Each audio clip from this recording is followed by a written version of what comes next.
রাজনৈতিক নেতৃত্বের কথায় কি গুরুত্বপূর্ণ হবে, নাকি এখানে গুরুত্বপূর্ণ হয়ে উঠবে যে পাওয়ার স্টেক হোল্ডার যারা আছে, যারা আসলে তাদের বেস্টেড ইন্টারেস্টের বাইরে দেখতে পারে না, তাদের ব্যুরোক্রেসি, আমি যেগুলো কথা বললাম আবার যদি বলি, bureaucracy, media and culture establishment এবং যেটা সিভিল সোসাইটি, যেটাকে বলতেছি, সিভিল সোসাইটি বাংলাদেশে এক্সিস্ট করে না, এটা হচ্ছে খুবই সত্য কথা। কিন্তু media cultural establishment, corporations, corporations, এই তিনটা জায়গায় আমরা জনগণের জন্য আসলে কিছু করার যে চাহিদা, সেটা আমি দেখিনি। বাংলাদেশে কর্পোরেশনস আর ফর জাস্ট কর্পোরেশনস। আমি অনেকের কথা শুনতেছি, বিভিন্ন ভিডিও, অনেকে বলতেছে ব্যবসা বাণিজ্য ভালো না খারাপ। ব্যবসা বাণিজ্য ভালো হবে, কারণ হচ্ছে এখানে আসলে ট্রাস্টের ইস্যু আছে প্রতিষ্ঠানগুলো, কারণ নির্বাচন হবে, সবাই অপেক্ষা আছে নির্বাচন হলে তারপরে তারা ইনভেস্ট করবে। ইট ইজ নট যে এটা হচ্ছে গভর্নমেন্টের বড় সড়ো ক্রাইসিস, এটা হচ্ছে মূলত হচ্ছে যে পুরো মার্কেটের ট্রাস্ট নাই, যে আসলে আমি এখন টাকা ডালবো কিনা। আপনি ইউ ক্যান গো এনিহোয়ার, আপনি দেখবেন না কেউ আসলে এখন টাকা মার্কেটে রাখতে চাচ্ছে, মার্কেটে নিয়ে আসতে চাচ্ছে।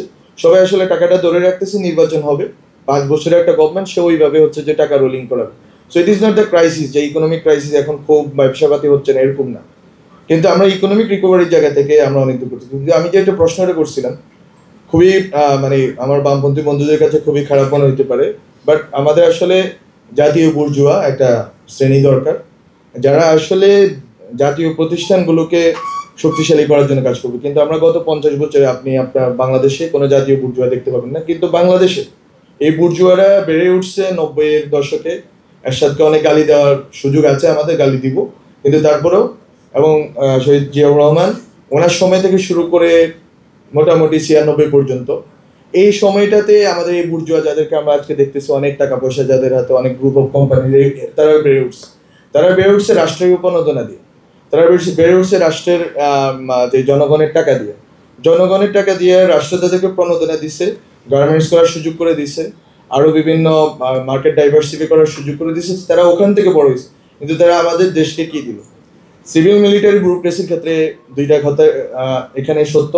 সিভিল মিলিটারি ব্যুরোক্রেসি কি পাকিস্তানি ব্যুরোক্রেসি বা কলোনিয়াল ব্যুরোক্রেসির জায়গা থেকে কোনোভাবে বের হয়েছে কিনা, সেই প্রশ্নটা করাটা আমাদের জন্য ন্যায্য। এবং ওইটা যদি না বের হয়, তাহলে আমরা এখানে যত সুন্দর সুন্দর আলোচনা করি, পলিসি প্রপোজাল দিয়ে কিছু কাজ করবে না। এটা আমি নিজে উদাহরণ, এবং এখন আমি বলতে পারি, কারণ আমার এখন মোটা জায়গায় 1 বছর অভিজ্ঞতা আছে।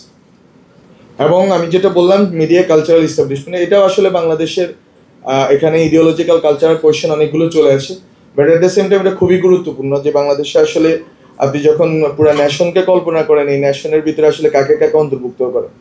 এখন আমি যখন আলোচনা হয় তখন আমি বলি যে আসলে বাংলাদেশের মিডিয়া অ্যান্ড কালচারাল এস্টাবলিশমেন্ট এই জায়গাটা থেকে ওনারা টপ ডাউন অ্যাপ্রোচে বাংলাদেশটাকে দেখেন, যে আসলে রাষ্ট্র, সেকুলার কাঠামো, এবং যে আমাদের যে সিস্টেম আমাদের দরকার, 72 সংবিধান, আরও যে যে জিনিসগুলো আছে, এর মাধ্যমে তারা পুরো বাংলাদেশটাকে দেখতে চান। দেখতে যাওয়ার কারণেই হচ্ছে গত 15 বছরে গুম খুন তাদের চোখে পড়ে নেই, কারণ তারা এই জায়গাটাকে দেখতেছিলেন এই জায়গা থেকে, যে এটা হচ্ছে একটা এটা আসলে খুবই এখন ক্লিশে হয়ে গেছে, গত 1 বছর এটা চর্চিত হয়ে গেছে। তারপরেও বলি যে প্রগতিশীল ভার্সেস প্রতিক্রিয়াশীল দ্বন্দ্ব। কিন্তু আসলে নাগরিকের প্রশ্ন থেকে, নাগরিকের জায়গা থেকে, অথবা বাংলাদেশের রাষ্ট্রের গঠনের জায়গা থেকে, জনগণের জায়গা থেকে কখনো আমাদের media cultural establishment and civil society দেখছে কিনা, এটা খুবই গুরুত্বপূর্ণ প্রশ্ন। এবং এটার প্রমাণ ভুরি আছে গত 10-15 বছর, যে বিএনপি জামাতের যারা মারা যাচ্ছিলেন, গুম হচ্ছিলেন, খুন হচ্ছিলেন, কিন্তু আমরা এখানে মিডিয়ার লোকদেরকে কি করতে দেখছি। রিসেন্টলি আমি দেখতেছিলাম যে কোনো একটা পত্রিকায় একজনে লেখালেখি করতেছে যে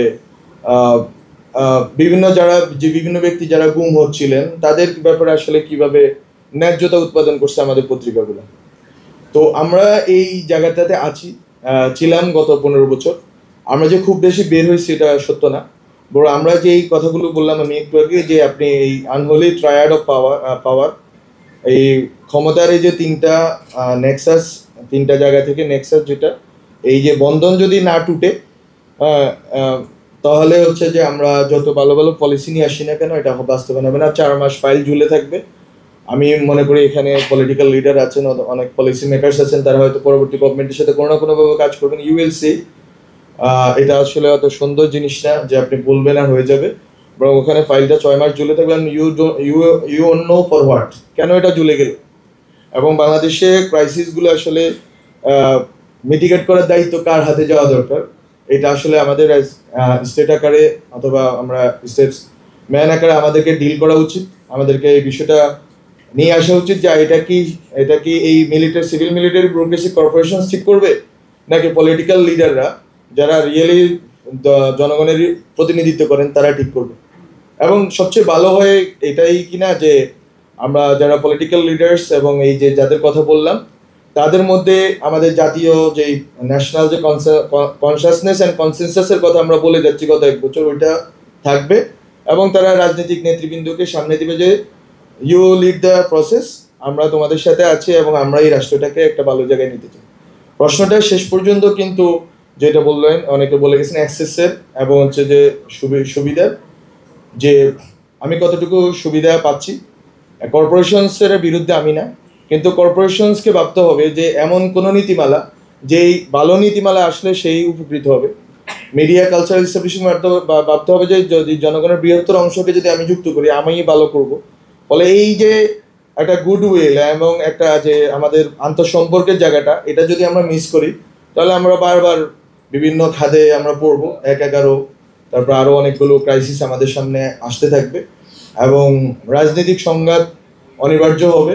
সেটা আমি বারবার বলছি, এটা কোনোভাবে হুমকি বা হতাশার জায়গা থেকে না, বরং সোসাইটি ওই জায়গাতে আমরা নিয়ে যাচ্ছি। সোসাইটিকে আমরা এমন এক জায়গাতে নিয়ে আসতেছি না যেখানে ডায়ালগ সম্ভব, যেখানে এই যে ফোর্সগুলোর মধ্যে একটা কমন ন্যাশনাল গোলে ঐক্যবদ্ধ হওয়া সম্ভব।